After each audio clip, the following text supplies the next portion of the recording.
Greetings, Johnny Linoleum here.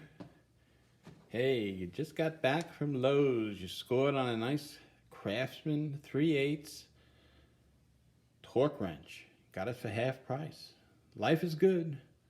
You're out there tightening up everything you can find. Then one day you start to wonder, how do I know how accurate this thing is? What do I do to check it? Well, there's plenty of videos on YouTube where you can mount the anvil in a vise and hang some weight from a string at the center line of the handle, and there's some calculations involved. But it works. Do it if you can. It works. I don't happen to have 50-pound weights laying around where I can do that. So instead, like many of you, I went with the Quinn torque adapter. Now, earlier this morning I tried this out. I wanted to know if this was anywhere in the neighborhood with this. So this is set at 40 pounds. I had the adapter set on peak setting with the number scale as high as it'll go, so there's no beeping or booping.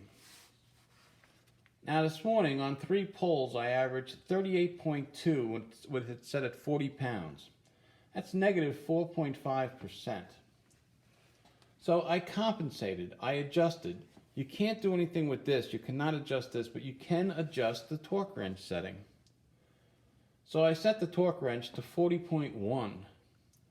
That resulted in an average of 39.9, or negative 0.25%, which is pretty good.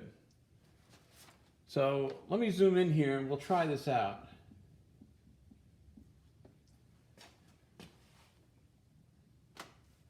It's on peak setting. Here we go, 40 pounds.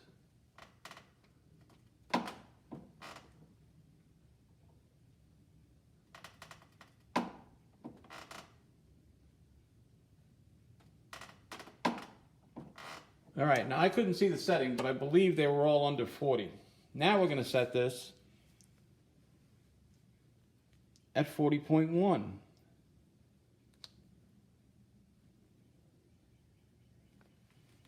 Now let's see what we get.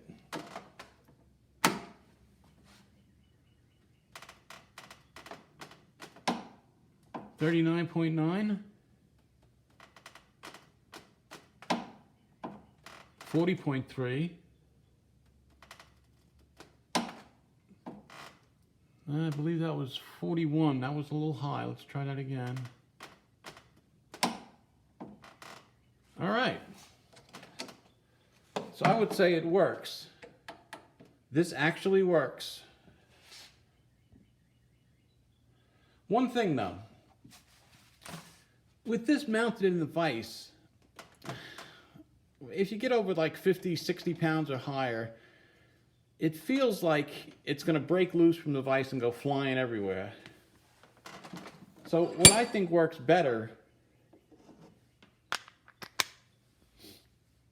use it on the lug nuts of the car.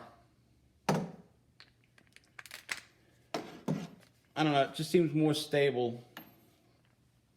And it works the same way. The only thing you have to watch with the car, you do not want to exceed the lug nut specs on the vehicle. On the Kia, it's 85, so you do not want to set this over 85 pounds. Keep it well under. Same thing on the truck. It's 130, don't go anywhere near it. You don't want to over-tighten the wheels. So overall, I think this works pretty well. Try it out. Let me know what you think. If I did anything wrong or something I can do better, let me know. Thank you.